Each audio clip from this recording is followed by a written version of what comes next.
मुंबई शहराजवळची सर्वोत्तम पर्यटन स्थळे. मित्रांनो, स्वप्नांची नगरी असलेली मुंबई हे कधीच न झोपणारं गजबजलेलं महानगर आहे. पण वेगवान आयुष्य आणि आयकॉनिक स्कायलाईनच्या पलीकडे साहसाचा खजिना सापडण्याची वाट पाहत आहे. तुम्ही इतिहासप्रेमी असाल, निसर्गप्रेमी असाल किंवा थरार साधक असाल, मुंबई आणि आजूबाजूचा परिसर मित्रमैत्रिणींसोबत संस्मरणीय सहलीसाठी परफेक्ट अशी अनेक रोमांचक ठिकाणे उपलब्ध करून देतो.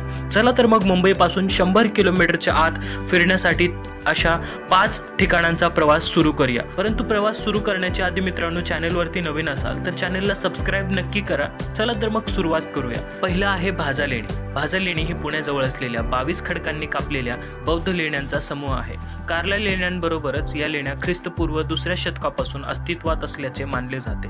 प्राचीन भारतीय खडकांनी कापलेल्या लेण्यांच्या या सहलीत सर्व काळातील सर्वोत्कृष्ट रॉक कट आर्किटेक्चरचा प्रवास करा. या प्राचीन लेण्यांचा भारतीय पुरातत्व सर्वेक्षण विभागाने राष्ट्रीय महत्त्वाचे स्मारक म्हणून संरक्षित केले आहे. भाजा लेण्यांमध्ये 14 भव्य स्तूपांचा समूह आहे, जो भाजा येथे मरण पावलेल्या निवासी भिक्षूंचा वारसदार आहे. यातील 5 स्तूप प्राचीन गुहेच्या बाहेर दिसतात, तर 9 स्तूप बाहेर अंपिनिका, धम्मगिरी आणि संघदिना या 3 भिक्षूंच्या नावाचा शिलालेख प्रदर्शित करतात. हे स्तूप अतिशय गुंतागुंतीने शिल्पबद्ध करण्यात आले असून त्यात भिक्षूंचे नाव आणि त्यांच्या पदव्या दाखवण्यात आल्या आहेत. दुसरं आहे भारतातील सर्वात सुंदर छोटे हिल स्टेशन, ते आहे माथेरान. माथेरान पर्यटनात तुम्ही जर जात असाल तर पश्चिम घाटात सह्याद्री पर्वतरांगेत वसलेले माथेरान हे समुद्र सपाटीपासून 2600 फूट उंचीवर वसलेले आणि मुंबईपासून केवळ 100 किलोमीटर अंतरावर असलेले एक आरामदायी हिल स्टेशन आहे. माथेरान हे भारतातील सर्वात लहान हिल स्टेशन आहे, परंतु नेत्रदीपक दृश्य आणि शांततेत छोट्या सहलीच्या शोधात असलेल्या पर्यटकांच्या बाबतीत हे अत्यंत लोकप्रिय आहे. माथेरान हे जगातील अशा मोजक्या ठिकाणांपैकी एक आहे जिथे कोणत्याही वाहनाला अजिबात परवानगी नाही. त्यामुळे या छोट्याशा गावात पाऊल ठेवताच तुम्हाला पुन्हा लाल मातीचे रस्ते, वाहनमुक्त मार्ग आणि आजूबाजूला हिरव्यागार टेकड्यांच्या जुन्या जगाच्या युगात नेले जाईल. थंड वारा आणि प्रदूषण विरहित ताजी हवा यामुळे वर्षभर माथेरानला पर्यटकांची गर्दी असते. इतर कोणत्याही हिल स्टेशन प्रमाणेच माथेरान देखील आपल्या दृश्यांसाठी प्रसिद्ध आहे. यात एकूण 36 दृश्य आहेत, जिथून आपण सह्याद्री पर्वतरांगेच्या मनमोहक दृश्यांचा आनंद घेऊ शकतो. यापैकी याच ठिकाणी ट्रेक मार्ग सोपे आहेत आणि ते डोंगर, सूर्योदय, सूर्यास्त आणि मधल्या सर्व गोष्टींचे विस्तृत दृश्य देतात. ट्रेकर्सची आवडती असलेल्या माथेरानची खरी जादू पायी या परिसराचा शोध घेताना आणि शांत शहराच्या सौंदर्यात हरवताना अनुभवायला मिळते. ट्रेकर्सची आवडती असलेल्या माथेरानची खरी जादू पायी या परिसराचा शोध घेताना आणि शांत शहराच्या सौंदर्यात हरवताना अनुभवायला मिळते. दुसरं आहे काशीद पर्यटन. महाराष्ट्रातील कोकणात वसलेल्या पांढरी वाळू आणि निळ्या समुद्रासाठी प्रसिद्ध असलेले काशीद हे मुंबईपासून शांत वीकेंडसाठी परफेक्ट डेस्टिनेशन आहे. निसर्गाच्या कुशीत एक आल्हाददायक आणि शांत ठिकाण असलेले काशीद तेथील शांत वातावरण आणि नयनरम्य स्थानाने हलकेच मंत्रमुग्ध करणारे आहे. हे समुद्र किनाऱ्यावरील शहर त्याच्या भव्य पर्वत आणि कुजबुजणाऱ्या कॅशुआरिनासाठी देखील ओळखले जाते.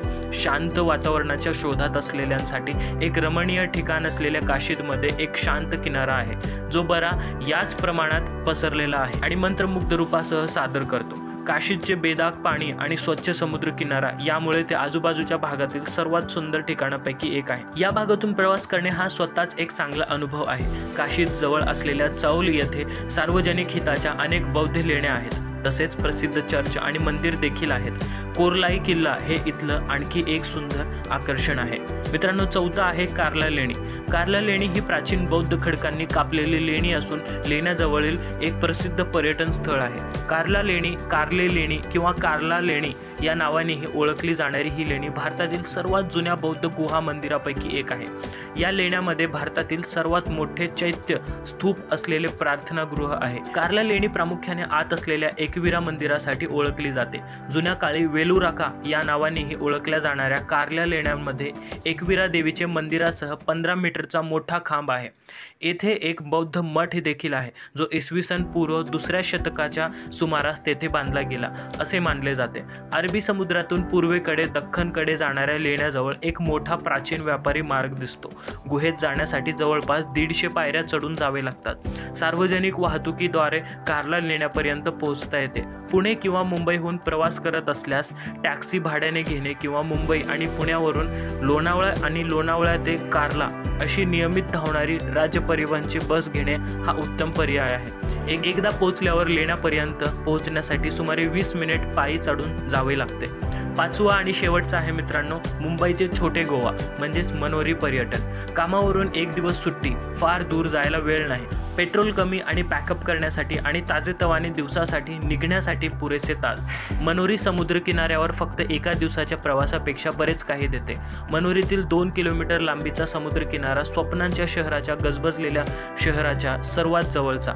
मनोरी हे मच्छीमार समाजाचे घर आहे आणि गोव्याची आठवण काढून देणारी संस्कृती. समुद्र किनाऱ्यावर नारळ आणि काजूच्या झाडांची गालिचाने पुरेसा सावली दिलेला संपूर्ण परिसर, त्यांना बांधलेले हॅमक ज्यामुळे आपण ताबडतोब आपल्या सुट्टीला तेथे जाऊ इच्छिता.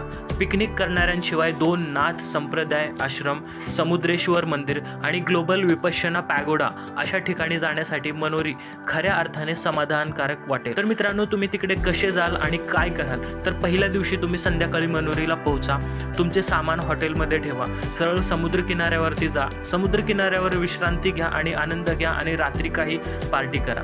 दुसऱ्या दिवशी लवकर सुरुवात करा आणि सूर्योदयाचा आनंद घेण्यासाठी समुद्र किनाऱ्यावरती जा. त्यानंतर समुद्रेश्वर मंदिराला भेट द्या.